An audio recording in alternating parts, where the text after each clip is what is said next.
အောက်ဖဲလန်ကတချင်ဆိုကြတဲ့လမ်းပိုင်းကိုနတ်ဆွေတီဆိုနဲ့အကြောင်းထုတ်ပြောလိုက်တဲ့ဒရိုက်တာပြည်ဟိန်တီဟာ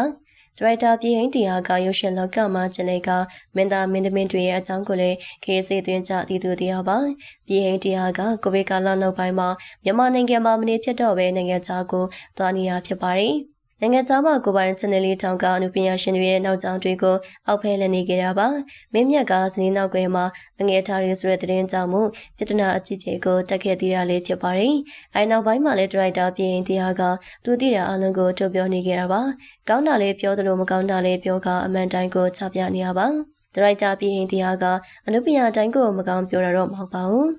အခုလိုနုပညာရှင်အကြောင်းအောက်ပဲလန်နေတဲ့ဒရိုက်တာပြည်ရင်တီဟာရဲ့နာမည်ကိုလမ်းပိုင်ကတချင်နဲ့ထဲဆိုတယ်လို့သိရပါတယ်။လမ်းပိုင်ကဒရိုက်တာပြည်ရင်တီဟာရဲ့အကြောင်းကိုအောက်ဖဲလန်ခဲ့တာပါ။မြင့်မြတ်စရာနဲ့ပတ်စံတွေကြီးကပကံမမင်းလေးတွေနဲ့ပတ်ရှုပ်နေရဆိုပြီးထုတ်ချခဲ့တာဖြစ်ပါတယ်။ဒီလိုလမ်းပိုင်ဘက်ကဆောင်းလာတဲ့ချိန်မှာဒရိုက်တာပြည်ရင်တီဟာကလည်းမခံပြန်ပါဘူး။ဒရိုက်တာပြည်ရင်တီဟာကသူ့မဟုတ်တာတွေပြောနေတယ်လို့ရှင်းလိုက်ခဲ့တာပါ။သူ့အနေနဲ့မြင့်မြတ်လိုမင်းသားစီကနေပတ်စံချေစရာအကြောင်းမရှိဘူးလို့ဆိုပါတယ်။ရုပ်ရှင်တကားရရင်ကြေးအများကြီးရတာမို့ပတ်စံချေတာကလိမ့်လေပြောဆိုတာလို့ရှင်းလာခဲ့တာပါ။ဒါပြန်လွမ်းပိုင်ရဲ့မင်းသားကြီးထက်တောင်သူရဲ့အမှုပညာကြီးကပိုများတယ်လို့ဆိုပါတယ်။လွမ်းပိုင်ကိုလည်းနတ်ဆွေတီဆိုနဲ့ပကံမှာပညာဖြစ်ခဲ့တယ်ဆိုပြီးစောင်းပြောလာခဲ့တာဖြစ်ပါတယ်။လွမ်းပိုင်နဲ့နတ်ဆွေတီဆိုတို့ရဲ့အကြောင်းတွေကိုလည်းဒရိုက်တာပြည်ရင်တရားကအောက်ဖဲလည်နေရတာဖြစ်ပါတယ်။လမ်းပိုင်ကသူ့ကိုမကောင်ပြောရင်လုံအကိုငြိမ်ခံနေတတ်သူတယောက်မဟုတ်ပါဘူး။လူငယ်လေးဖြစ်တယ်လို့စိတ်ကိုပေါ်ပေါ်သားသားကဖြတ်တန်းတတ်သူပါ။ဒါပြင်ဂိမ်းလဲစောတတ်သူတယောက်မို့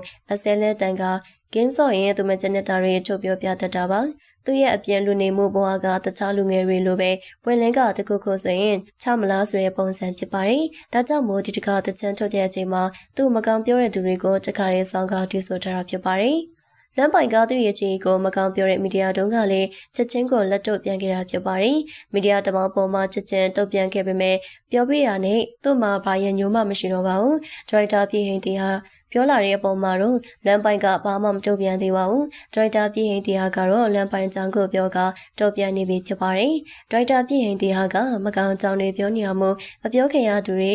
လုံးဝမကျေနပ်ကြပါဘူး။ဒါပေမဲ့သူဟာနိုင်ငံခြားမှာနေတာမို့ဘာမှကြည့်မဆိုင်ပဲဆက်ပြောနေတော့ဖြစ်ပါတယ်။ဒရိုက်တာပြည်ဟိန်တီဟာကမြန်မာနိုင်ငံကိုပြန်လာဖို့အခြေအနေလည်းသိမရှိတော့ပါဘူး။သူအနေနဲ့နိုင်ငံခြားမှာသာအခြေချဖို့ဆုံးဖြတ်ထားတာပါ။ဒါကြောင့်မို့လေမြန်မာနိုင်ငံအနုပညာရှင်တွေအကြောင်းကိုအာမနာတန်ပြောရနေတာဖြစ်ပါတယ်။အနုပညာရှင်တွေကလည်းသူပြန်လာရင်တရားစွဲမယ်လို့လှုပ်ထားကြတော့ရှိပါတယ်။ဒရိုက်တာပြည်ဟိန်တီဟာကတော့မန်နာကိုပြောလို့မကြောက်ဘူးလို့ဆိုပါတယ်။ဒရိုက်တာပြည်ရင်တရားနဲ့လွမ်းပိုင်တို့ပြည့်ရဲ့အပေါ်မြင်လေးကိုပြောပြခဲ့ပါအောင်ရှင်။ကျေးဇူးအားပေးလို့ကျေးဇူးတင်ပါတယ်။